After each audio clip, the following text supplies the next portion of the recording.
Hi, I'm Matthew Huseby, and I am an online writing tutor. You can visit my blog at writingsuccesstoday.blogspot.com. In this video, I'm talking about the post that I have titled 3 Tips for Writing Success.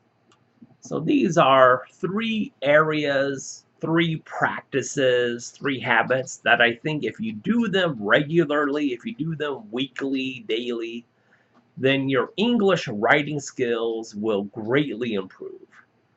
These 3 areas are number 1, vocabulary, number 2, grammar, and number 3, your audience. That is getting to know your audience and targeting your writing to your audience, to the people who will read what you write.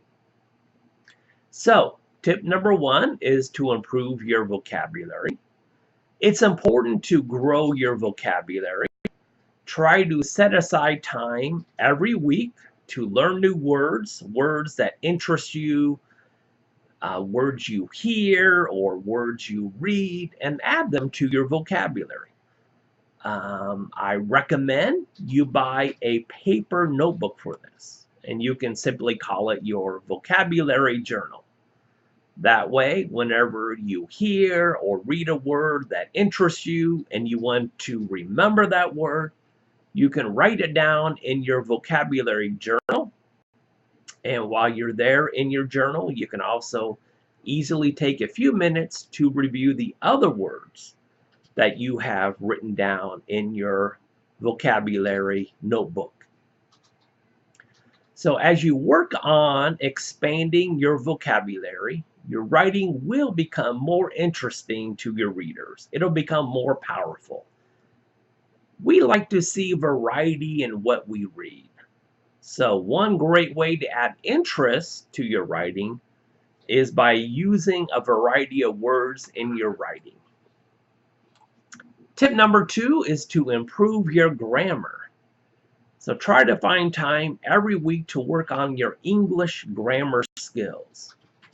Find some books and worksheets to help you practice your grammar. You can also do a quick Google search and find tons of websites with free English grammar practice activities. You could just Google something like English grammar practice, and you'll find a huge list of websites to help you.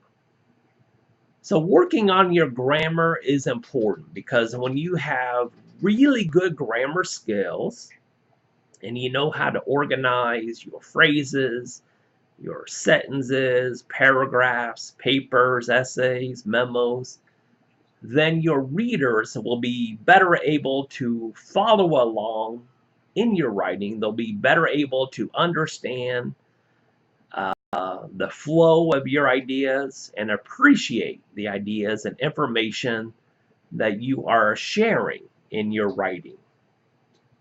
So working on your organization, your punctuation, clauses, sentences, things like that will help you add variety and interest to your writing.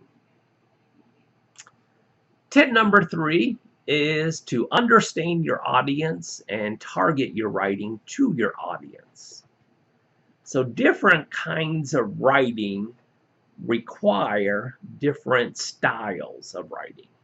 Are you writing for a teacher or a professor? Are you writing for your co-workers or your boss at work? Are you writing just for a general audience?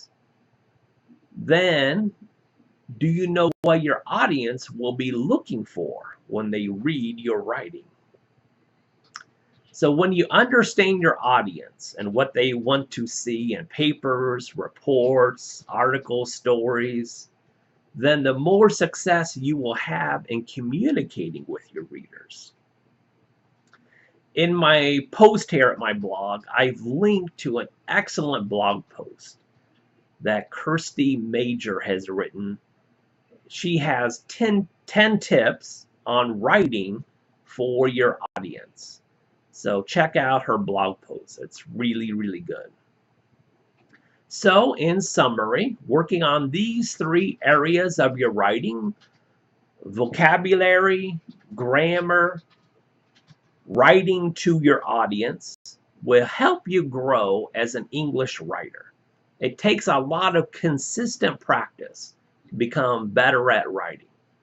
So if you take time to regularly work on learning vocabulary, studying grammar, targeting your writing to your audience, then you will have more success as a writer. So these are my 3 general tips. The 3 practices I recommend that you do on a regular basis to help you become a better writer. So, what words of advice would you add to my list? Please share your tips in the comments on this blog post. Also, please subscribe to my newsletter at my blog. Also, I have a Facebook page, so check that out and give it a like. So again, this is Matthew Huseby, and have a wonderful day. Thank you.